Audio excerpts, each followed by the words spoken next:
Bueno, hermanos, como dijimos, esta es una temporada que muchas iglesias en el mundo la llaman la temporada de Adviento. Adviento significa advenimiento, venida del Señor.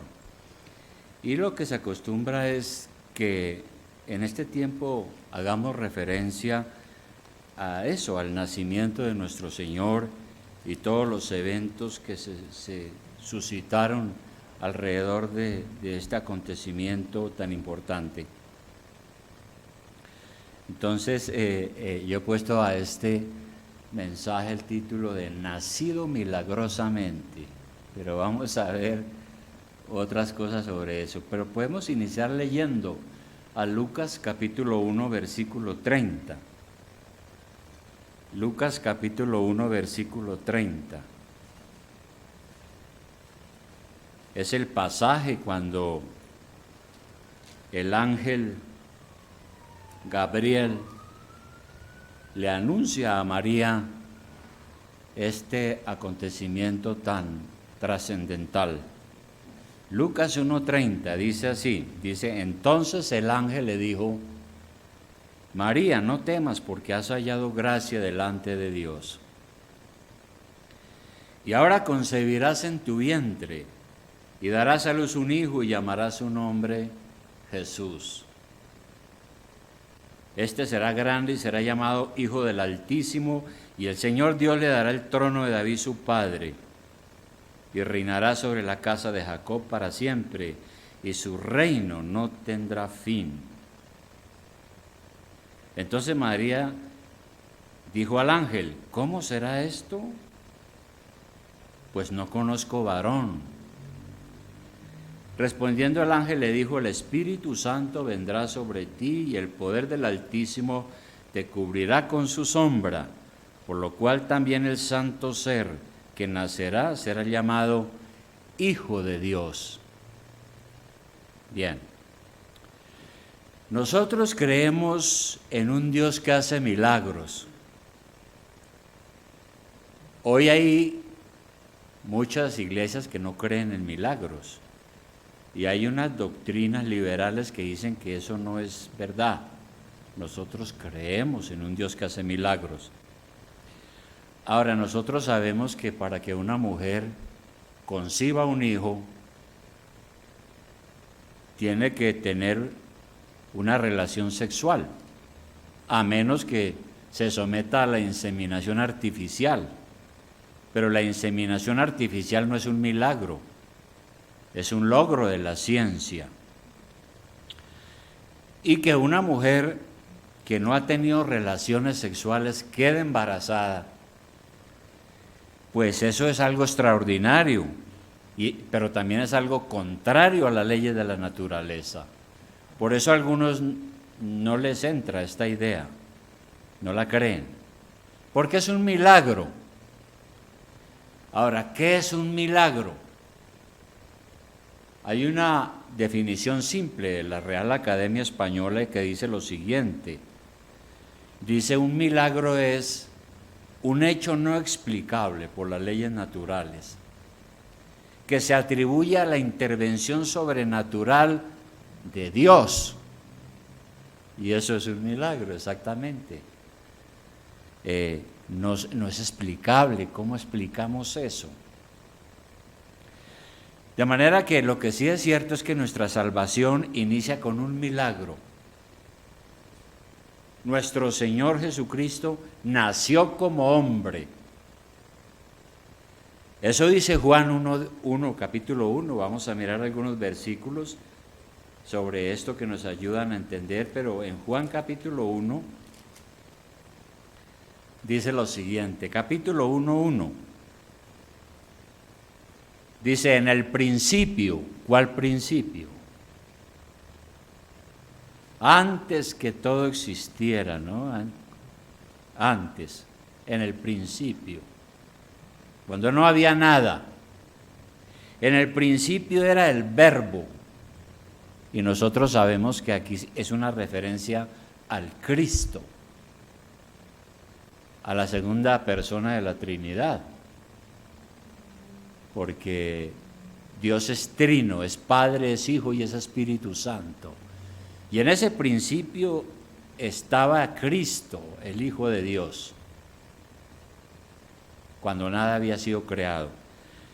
Y el Verbo era con Dios, o sea, Cristo era con Dios y Cristo era Dios. Este era en el principio con Dios. Todas las cosas por Él fueron hechas. Todo fue creado por Cristo. Y sin Él nada de lo que ha sido hecho fue hecho. Y luego nosotros saltamos al 10, que nos dice, en el mundo estaba, ya cuando el Señor vino, y el mundo por Él fue hecho, pero el mundo no le conoció. Hasta ahí. Entonces esta es la maravilla, que el Cristo creador de todo este mundo se encarnó, haciéndose hombre como nosotros, haciéndose humano como nosotros.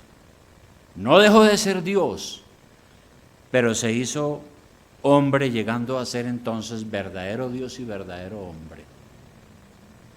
Ese es Jesucristo, verdadero Dios y verdadero hombre. Él que hizo los cielos y la tierra. Por eso en Filipenses 2:6-8, Filipenses 2:6-8, otros versículos importantes. En Filipenses 2:6-8 dice algo extraordinario allí. 2:6, Filipenses 2:6 dice que Cristo, el cual, Cristo, siendo en forma de Dios, o igual a Dios, o siendo Dios, no estimó el ser igual a Dios como cosa a que aferrarse allá en la gloria, sino que se despojó a sí mismo, tomando forma de siervo, hecho semejante a los hombres, y estando en la condición de hombre, se humilló a sí mismo, haciéndose obediente hasta la muerte y muerte de cruz. Y también otro pasaje paralelo donde nos habla de que Él nació como hombre y que Él es verdadero Dios, es Colosenses, capítulo 2. Colosenses capítulo 2, versículo 9. Es un versículo muy importante que se usó para combatir muchas herejías. Colosenses 2:9 dice, y vale la pena leer el 8, porque por este versículo también me convertí al Señor hace muchos años. Dice, mirad que nadie os engañe por medio de filosofías, porque a mí me gustaba mucho la filosofía y estaba convencido de muchas cosas. Yo pensaba que todas esas doctrinas de Oriente, de la reencarnación, de los planetas, de los platillos voladores y de la reencarnación, que todo eso era verdad.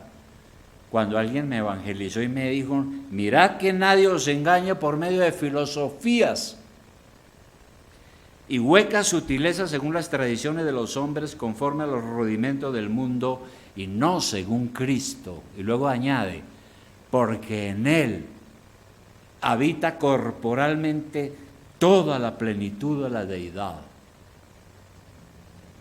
En Jesús hecho hombre, habita corporalmente Dios, toda la plenitud de Dios.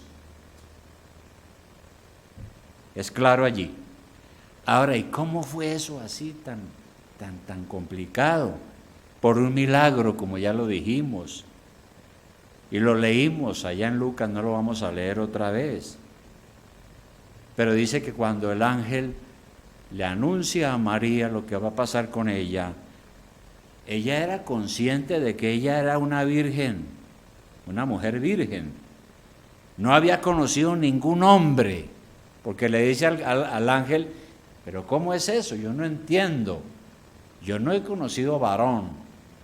Eso es un eufemismo para decir que ella no había tenido relaciones sexuales. ¿Cómo puede una mujer quedar embarazada sin recibir un esperma masculino? Pero Dios hizo una obra milagrosa.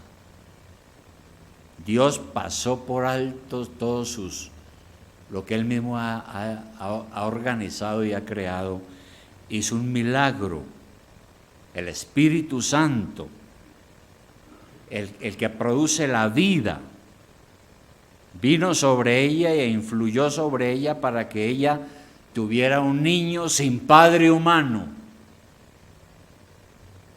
Ahí está el asunto, porque era el poder creativo de Dios sobre ella. Y por esa razón pudo tener y recibir a Jesús como hombre y su encarnación. Eso para María fue algo sorprendente. Sin ninguna relación sexual, debería dar a luz y convertirse en una madre. Tuvo que ser un impacto tremendo, ¿no? Pero ella debía creerlo por la fe, porque el ángel después le dice: no hay nada imposible para Dios. Ella lo creyó por la fe, se aferró a la palabra que le anunció el ángel de parte de Dios. Y eso nos da una gran lección a nosotros también, porque nosotros como María tenemos que tener ese tipo de fe. Hay muchas cosas que no entendemos, que no comprendemos. Hay experiencias difíciles que no entendemos, pero si tenemos la fe de Dios, la fe salvadora, la fe confía solo en la palabra de Dios y en la promesa divina. Y nosotros tenemos muchas promesas en la Biblia y creemos en ellas y creemos que Dios lo hace, aunque a veces no lo podamos entender. Ahora, un milagro de esa naturaleza, ¿para qué? Para mostrar Dios su salvación y su amor. Dios mostró su amor salvándolo a usted, haciendo un milagro mediante el cual Él viene y se encarna y se hace hombre para salvarlo, para dar su vida en la cruz. ¿Y por qué Dios hace eso? ¿Será porque vio en usted una buena persona? Hace un tiempo me decía una señora, me decía: no, pero es que yo creo que algo vio Dios para que nos haya mostrado la verdad y nos podamos conocer la iglesia. Yo le decía: no, Dios no vio nada en usted. Lo único que ve en nosotros Dios es pecado. Como decía el profeta, todas nuestras justicias son como trapo de inmundicia delante de Él. Tú y yo merecíamos la condenación por nuestros pecados. Esa era la verdad. Pero pasó algo. Tito 3:4. Epístola de Tito 3:4. Epístola de Tito 3:4. ¿Qué pasó? Todos merecíamos la condenación. Dios no tenía por qué salvarnos. No tenemos ningún mérito. No somos buenos. ¿Por qué Dios hizo eso? Dice el 4, pero cuando se manifestó la bondad de Dios, nuestro Salvador, y su amor para con los hombres, nos salvó, no por obras de justicia que nosotros hubiéramos hecho, sino por su misericordia, por el lavamiento de la regeneración y por la renovación en el Espíritu Santo, el cual derramó en nosotros abundantemente por Jesucristo nuestro Salvador. Así es. Ahora, todo eso es el milagro de la encarnación de nuestro Salvador. Pero como consecuencia de ese milagro viene otro milagro. Viene un gran milagro después. ¿Cuál? Todo comienza cuando usted cree que Jesucristo es el Hijo de Dios. Cuando usted cree que Jesucristo es el Hijo de Dios, ¿qué sucede ahí? Que Dios los regenera. Dios le da un nuevo nacimiento. Dios le da una vida nueva a usted a partir de la obra del Espíritu Santo. el Espíritu Santo nos regenera. Y eso significa entonces que cada uno de nosotros necesitamos nacer de nuevo también. Nacer de nuevo. Y ese nacer de nuevo es una obra milagrosa también. Los que reciben a Cristo por la fe, los que creen en el Señor reciben una nueva vida, la vida espiritual. Dios los crea de nuevo. Y es por esto que llegamos a ser hijos de Dios. Por eso ahí en Juan 1:12, volvamos otra vez a Juan, en Juan 1:12, después de lo que ya leímos nosotros, que dice que en el mundo estaba y el mundo por él fue hecho y el mundo no le conoció. Dice el 11, a lo suyo vino y los suyos no le recibieron, porque lo mataron en una cruz. Dice, mas a todos los que le recibieron, a los que creen en su nombre, les dio potestad de ser hechos hijos de Dios. A los que creen en Jesucristo y entregan su vida a Él, Dios les da el derecho de ser hijos de Dios, los cuales no son engendrados de sangre, ni de voluntad de carne, ni de voluntad de varón. Somos renacidos no por voluntad humana, sino de Dios, por la regeneración. Y eso también indica entonces que somos nuevas personas. Segunda de Corintios 5:17, vale la pena leerlo. Muchas veces lo hemos leído, debemos de aprenderlo de memoria. Segunda de Corintios 5:17, ¿qué dice? Segunda de Corintios 5:17. Dice, de modo que si alguno está en Cristo, nueva criatura es. Las cosas viejas pasaron y aquí todas son hechas nuevas. Aquí dice que si alguno está en Cristo, ¿qué significa estar en Cristo? Para uno estar en Cristo significa, o quiere decir eso, que uno ha creído de corazón en el Señor y que uno permanece unido a Cristo. De manera que el que dice que está en Cristo es un verdadero cristiano. Tiene a Cristo morando en su corazón, en su vida. Es una nueva criatura. Su estilo de vida ha cambiado. Antes hacía las cosas del diablo, del demonio, ¿verdad? Antes era esclavo del pecado. Ahora no. Ahora es libre del pecado y ahora es una nueva persona. Y ahora da mejores frutos. ¿Por qué? Porque Dios lo ha regenerado por medio del Espíritu Santo. Un milagro. Las creencias que uno tenía, tanto religiosas como filosóficas, ya no existen. Si alguien está en Cristo es porque ha recibido una nueva vida. Y las cosas viejas han pasado. ¿No? Todas esas cosas que hacíamos en el pecado antes, nuestra conducta, nuestros pensamientos, ya no son los mismos porque somos otra persona.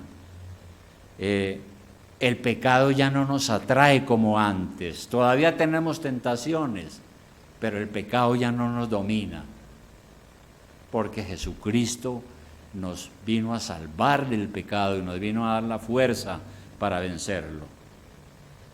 Allí en Gálatas 5:24,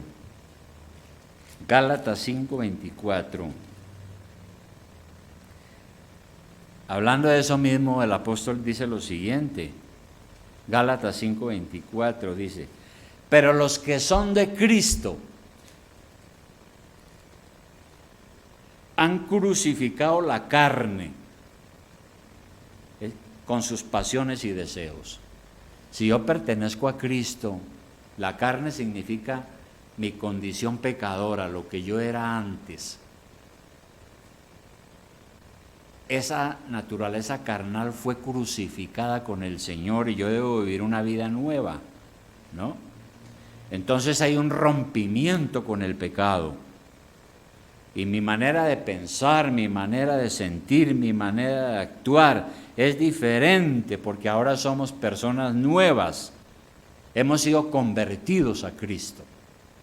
Un milagro. En Juan 3:3, el Señor lo explicó muy bien en Juan 3:3. Juan 3:3, pasaje que muchas veces lo hemos leído. Vamos a leer desde el 1. Dice, había un hombre de los fariseos, Juan 3:1. Había un hombre de los fariseos que se llamaba Nicodemo, un principal entre los judíos, un principal. Este vino a Jesús de noche y le dijo, Rabí, o sea, maestro, sabemos que has venido de Dios como maestro, porque nadie puede hacer estas señales que tú haces si no está Dios con él. Respondió Jesús y le dijo, de cierto os digo, que el que no naciere de nuevo no puede ver el reino de Dios. Nicodemo le dijo, ¿cómo puede un hombre nacer siendo viejo? ¿Puede acaso entrar por segunda vez en el vientre de su madre y nacer? Respondió Jesús, de cierto te digo, que el que no naciere del agua y del Espíritu no puede entrar en el reino de Dios. El que no tenga el milagro del nuevo nacimiento, el que hace Dios en nosotros para darnos una vida nueva, no puede ser salvo, no entra en el reino de Dios. Aquí es claro nuestro Señor, es una obra milagrosa. ¿Cómo saber si nosotros hemos nacido de nuevo o hemos nacido otra vez? ¿Cómo saberlo? Bueno, es una experiencia de salvación personal. Nosotros no sabemos cómo, pero sentimos su poder. Por eso el Señor lo explica más adelante con el ejemplo del viento. Ahí en el versículo 7 dice el Señor, no te maravilles, le dice a Nicodemo, que te dije, os es necesario nacer de nuevo. No se maraville por eso. El viento sopla de donde quiere y oye su sonido, mas ni sabes de dónde es, de dónde viene ni a dónde va. Así es todo aquel que es nacido del Espíritu. Nosotros no sabemos qué dirección tiene el viento, pero decimos está haciendo viento porque lo sentimos en el rostro, en el cuerpo, en el fresco. Y Dios dice que la obra del Espíritu es así, parecida. No sabemos, pero sentimos su poder. Ya no seremos los mismos de antes. Esa ha sido la experiencia de la salvación que hemos tenido. Algo milagroso ha sucedido dentro de nosotros. Algo que la gente no entiende. Y entonces la familia llega a usted un buen día allá a la casa diciendo, no, es que yo creo que yo he sido malo. Y empiezan a verlo a usted cambiar y dicen, no, pero ese ya es otra persona. No, pero lo que pasa fue que se metió a una religión. Nosotros no nos hemos metido a ninguna religión. Lo que pasó fue que el Espíritu Santo hizo un milagro y ahora somos otros y la familia no lo entiende. Y esperamos que lo entienda. Ese es el asunto. Y ese nuevo nacimiento es imprescindible, hermano. Si no hay eso, no hay nada. Por eso en Gálatas capítulo 6:15, otro versículo, Gálatas 6:15, mire lo que dice el apóstol Pablo, Gálatas 6:15, y se lo dice a los judíos. Ustedes saben que los judíos decían, mire, si una persona no se circuncida, no puede salvarse, no puede ser del reino de Dios ni del pueblo de Dios. Y Pablo escribe este versículo para rebatir a los judíos y les dice, porque en Cristo Jesús ni la circuncisión vale nada, ni la incircuncisión, sino una nueva creación, un milagro de un nuevo nacimiento. Eso es lo que vale. De manera que alguien puede decir, es que yo fui bautizado, pero de nada le sirve si no ha nacido de nuevo. Alguien puede decir, es que yo voy cada 8 días a la iglesia. Nada vale si no ha nacido de nuevo. Alguien puede decir, no, es que yo tengo un buen corazón, yo ayudo a los pobres. De nada le sirve si no ha nacido de nuevo. Otro puede decir, es que yo me considero una buena persona. De nada le sirve si no ha nacido de nuevo. Y todo eso nos lleva al último punto, con esto termino, y es que si Cristo mediante un milagro vino y hace un milagro en nosotros y nos da una nueva vida y somos nuevas personas, entonces nosotros somos una comunidad de renacidos. La iglesia es una comunidad de renacidos. La Biblia dice que la iglesia debe estar compuesta de miembros regenerados. Si alguien en la iglesia no ha sido regenerado, no forma parte de la iglesia. No lo digo yo, lo dice la palabra. La iglesia debe estar compuesta de gente que ha tenido una verdadera experiencia de salvación y que ha nacido de nuevo. Si alguien no ha nacido de nuevo, se está diciendo mentiras. Sobra en la iglesia realmente. Y dice la Biblia que nosotros somos unidos a la iglesia después de que Dios hace ese milagro y nos cambia y nos hace nuevas personas y nos da ese nuevo nacimiento. Él nos une a la iglesia. Es por la obra del Espíritu Santo que estamos reunidos aquí hoy. Es por la obra del Espíritu Santo. Mire usted que aquí no tenemos espectáculos, no tenemos shows, no sanamos a nadie, no echamos fuera demonios, nada. Es sencillo nuestro culto, es la palabra, pero el Espíritu Santo es el que nos ha traído aquí. Y esto es lo que diferencia nuestro compañerismo de las demás organizaciones sociales, ¿no? Estoy hablando de clubes, sindicatos, partidos políticos, todas esas organizaciones sociales. Allá también dice que tienen compañerismo, pero el compañerismo de nosotros en la iglesia es diferente, porque el Espíritu Santo nos une al cuerpo de Cristo, que es la iglesia, y Él es la cabeza de esta iglesia, y el Espíritu Santo nos guía al trabajo que hacemos juntos como iglesia. ¿Y cuál es el trabajo que hacemos juntos como iglesia? Como equipo, como iglesia, como gente renacida. Nosotros cumplimos con la gran comisión, porque el Señor le dijo a los apóstoles, a Pedro le dijo, yo te digo que tú eres una roca y sobre ese fundamento edificaré mi iglesia. La iglesia es obra de Cristo, es también milagrosa porque está compuesta de renacidos. Y a cada uno el Señor nos da capacidades para servir en la iglesia. Por ejemplo, en 1 Corintios 12, 27, hay un versículo muy interesante sobre esto. 1 Corintios 12, 27, ¿qué dice? Dice, vosotros, o sea, ustedes, hermanos, ustedes, los cristianos, vosotros pues sois el cuerpo de Cristo y miembros cada uno en particular, como en el cuerpo humano, ¿no? Ese es el ejemplo. Y aún nos puso Dios en la iglesia, primeramente apóstoles, que fueron los que pusieron el fundamento en la iglesia, ¿no? Hoy ya no hay apóstoles. Cuando usted escucha una iglesia por él diciendo que hay apóstoles, es una iglesia falsa. Está diciendo mentiras. Los apóstoles cumplieron su función, poner el fundamento sobre la roca que es Cristo. Luego profetas. Y nosotros sabemos que profetas al estilo del Antiguo Testamento tampoco hay hoy. Hoy no hay un Elías, no hay un Eliseo. Ellos cumplieron su papel.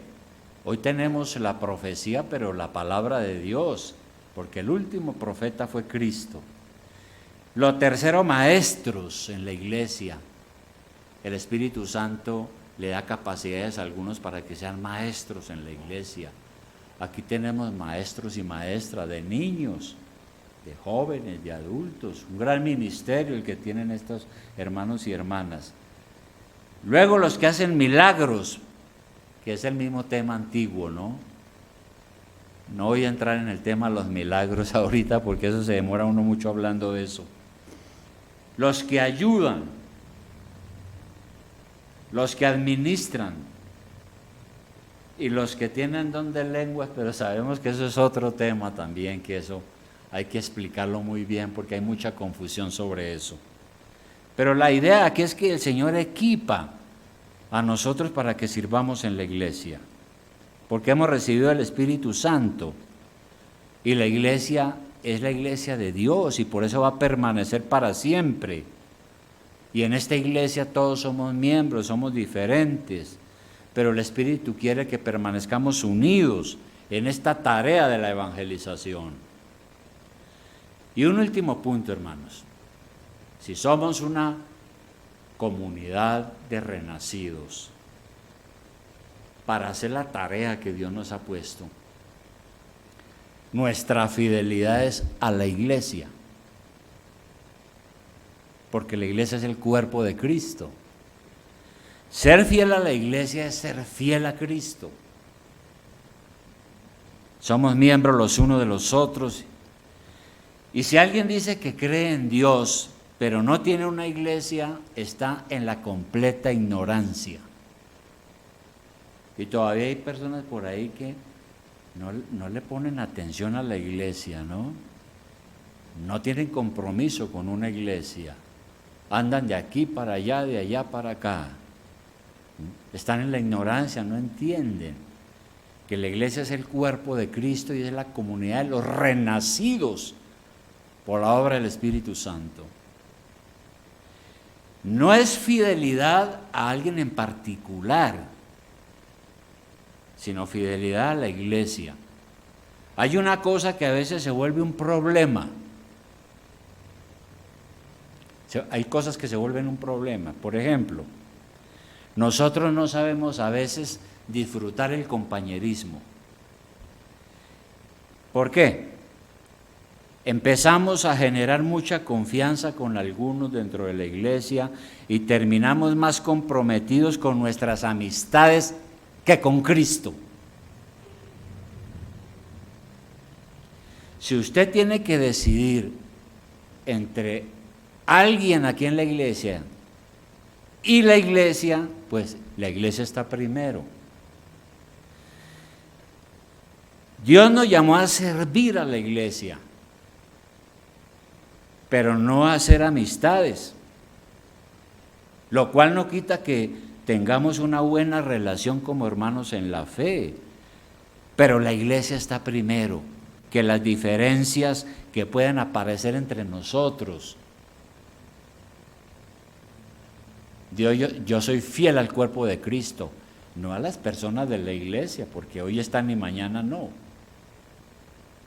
O puedo tener diferencias, pero todos debemos vernos como el cuerpo de Cristo, trabajando unidos por el amor de Jesucristo, como lo hemos experimentado. Los hombres morimos, pero la iglesia permanece. Yo he visto ese problema muchas veces aquí. Algunos hermanos empiezan a hacer amistades muy íntimas, luego vienen los regalos, los almuerzos, los paseos, las invitaciones, y luego forman una rosca. Todos sabemos que es una rosca, ¿no? Que termina generando una división y terminan yéndose de la iglesia como un grupo de amigos y dividen la iglesia porque su fidelidad no estaba en el Señor y la iglesia, sino en otras cosas que estaban buscando aquí, las cosas sociales. Como digo, tenemos que tener buena relación con todos los hermanos, pero dentro del respeto y dentro de su debido orden. Y eso cuando surge eso en la iglesia y no nos damos cuenta de lo grave que es eso, entonces eso es la obra del diablo, porque el diablo vino a matar y destruir. A eso vino el diablo, a robar, matar y destruir. Muy bien, conclusión, hermanos. El Dios todopoderoso que hizo el mundo y todo lo que en él hay, que quiso que usted naciera en este mundo, tuviera unos padres y tuviera una familia, si es que la tuvo, y que quiso que usted fuera con pelo, de ojos verdes o azules o negros, con tanta estatura. Ese Dios que le ha dado a usted la vida, ese Dios vino a salvarlo, dejó la gloria, llegó a ser humano para poder encontrarse con nosotros y salvarnos y dar su vida en la cruz y morir por nuestros pecados. Ahora que Él se ha levantado de los muertos, Él envía el Espíritu Santo a quienes creen en Él, y es así como nos da una nueva vida. Hace unos años yo andaba por ahí perdido, hasta que me hablaron, escuché el Evangelio por ahí, en tinieblas, y Dios me empezó a llamar y empecé a entender, y el Espíritu Santo al fin hizo la obra. Y por eso estoy aquí, si no, no estaba aquí. Y luego nos lleva a la comunidad de los santos, es decir, a la iglesia, para que usted sirva en la iglesia. Y le da capacidades y le da dones para que usted sirva aquí. Todos tenemos que ser un equipo de trabajo aquí, para cumplir lo que Dios nos ha dado. Por eso es importante, como dije, ser fieles a la iglesia, hermano, la cual somos todos. Aprendamos lo que dijo el apóstol. Él dijo, lo importante no son los ritos religiosos, no son los ayunos, no son los rezos, lo importante es que usted haya nacido de nuevo. Haya nacido de nuevo. Entonces la pregunta es, ¿usted ha nacido de nuevo? Esa pregunta me la hicieron a mí hace muchos años. ¿Usted ha nacido de nuevo? ¿Cómo saberlo? Ya leímos un versículo, ese versículo de Juan 1:12, ¿no? Que dice, a todos los que le recibieron, es decir, el que recibe a Cristo como su Salvador en su corazón, y cree y dice, Señor, tú eres mi Salvador, yo te recibo como mi Salvador. A todos los que le recibieron, a los que creen en su nombre, les dio el derecho de ser hijo de Dios. Yo soy hijo de Dios, Dios me dio ese derecho. ¿Por qué? Porque yo creí en Él. ¿Y por qué creí en Él? Porque el Espíritu Santo me convenció del Evangelio y hizo una obra en la vida de uno. Le cambió el corazón y su manera de pensar y de sentir. Pues claro, nos falta mucho. Hasta la muerte seguiremos teniendo muchos cambios en nuestra vida, pero ya es un hecho. Dios le dio el derecho de ser un hijo de Dios. Usted ha recibido a Cristo con todo su corazón, con su vida, con su mente, con todo. Sepa que Dios le da ese derecho. Y ese derecho viene con un cambio en la vida suya que Dios hace. Por eso la pregunta, ¿usted ha nacido de nuevo? Porque si no hay eso, no hay nada, hermano. Pierde el tiempo viniendo aquí. Pierde el tiempo. Un pastor debe decir estas cosas, no un poco de mentiras para tener ahí amontonados en la iglesia 1000 personas dando plata, pero bueno, ¿y el nuevo nacimiento? ¿Dónde está? ¿Dónde está? Si no hay eso, no hay nada. Vamos a orar, hermanos.